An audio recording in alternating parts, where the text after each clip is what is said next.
So there are three ways to write the law of cosines. They all basically mean the same thing. Okay, and we're going to use the law of cosines when we're given information about the triangle. We're given side angle side or side side side. And really all three of these formulas are the same. They're just written with respect to different angles.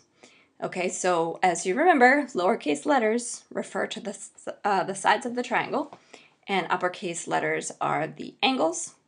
So the formula is a squared, so side a squared is equal to side b squared plus side c squared minus 2 times b times c times the cosine of angle A.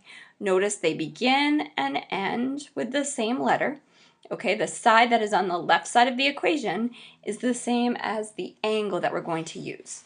All right, each equation includes three sides and one angle. All right, so if you are given an angle, that will help you decide which formula to use. If you're given angle A, you're going to use this formula. If you're given angle B, you're going to use this formula. If you're given angle C, you're going to use this formula. If you're given three sides, you can use any of these. You want to remember to try to look for the obtuse angle first. So you would want to start by looking at the bigger angle.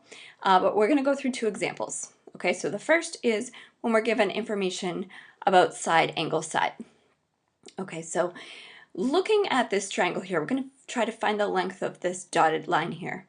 All right, so we're given side B, side A, and angle C. Notice this is side, angle, side, because the two given sides make this angle that we're given. All right, so we are going to use the formula that uses angle C.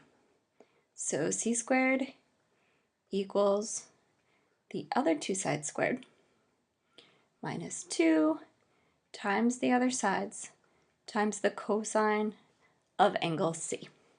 Okay, and I'm going to fill in all the information I'm given. So I don't know the side, but I know side A, side B,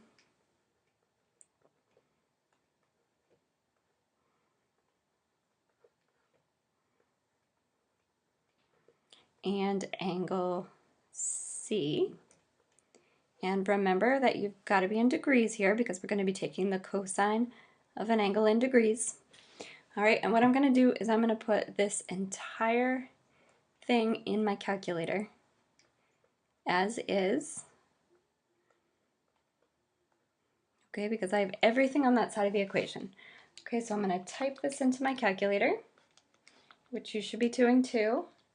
Make sure you get the same answer as I do.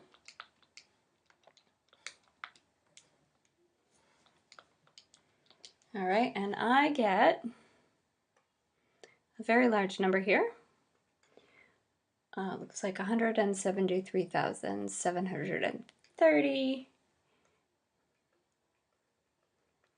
Okay, and that is because this is equal to side c squared. Okay, so I'm going to take the square root of both sides. On my calculator, I'm going to take the square root of the answer, so I haven't rounded at all. Okay, and when I take the square root, I get 416.8, and that's going to be feet. And this makes sense because this is probably the largest angle. Well, actually, it's definitely the largest angle because it's opposite the largest side. Now we know. Okay, so side angle side is a little bit easier than side side side. Okay, so we just put all the information in, took the square root, and that's it. Okay, let's look at another example. Okay, so we are given the sides of three triangles. Side A is 5, side B is 8, and side C is 12, and we are asked to find all the angles of the triangle. All right, and when we do that, we want to find the obtuse angle first. And the reason is, as you'll see, the calculations using the law of cosines to find an angle are a bit cumbersome, so it's nice to be able to switch to the law of sines after we found one angle. We don't want to have to deal with the ambiguous case, so if we find the obtuse angle first using the law of cosines, we can switch to the law of sines and not have to worry about the ambiguous case. All right, so I'm going to set this up using finding angle C. which means c squared goes on the left. So I want to use the same formula we just used with angle C and side C. All right, and I'm just going to fill in everything I know.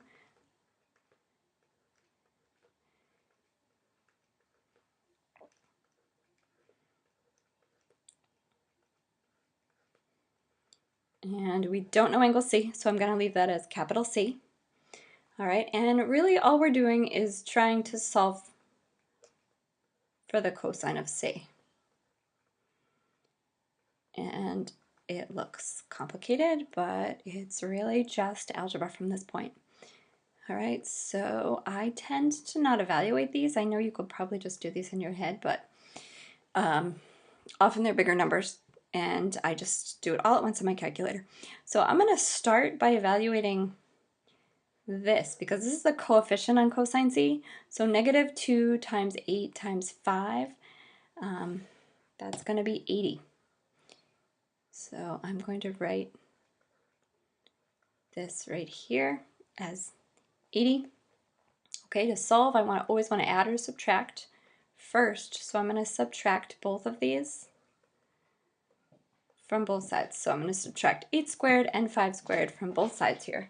So on my calculator, 12 squared minus 8 squared minus 5 squared is 55. And sometimes when you do these, you end up with a negative number over here. That's fine. You don't need to worry. Okay, and now I'm going to divide by negative 80. Okay, and I find out that the cosine of C is equal to negative 55 over 80, which you can simplify, but I don't find it that helpful. Okay, to find the angle, we want to use the cosine inverse. So the cosine inverse of negative 55 over 80, I'm just going to do that on my calculator. Negative 55 over 80 is 133.4. Okay, so this is angle C. Okay, and then from there I didn't really leave myself a ton of room, but I'm actually going to switch to the law of sines at this point because this was a lot of calculation to get this angle. Law of cosines is nice because there's no ambiguous case, but it's just a lot of algebra to get to an angle. All right, so I'm going to switch to the law of sines. So the sine of C over side C is equal to the sine of angle A over side A. All right, I'm going to multiply both sides by 5 and take the sine inverse. I know you guys can calculate law of sines at this point. Okay, so the sine inverse, I don't have to worry about the ambiguous case because I already found an obtuse angle. So there's no way to have two obtuse angles in a triangle, which is kind of nice. So there's angle A. And then angle B is just 180 minus the 2 that we just calculated. Okay, so angle B is 180 minus 17.6 minus 133.4, so 29 degrees, so I forgot my degree symbol there. Okay, and there you are solving for an angle using the law of cosines.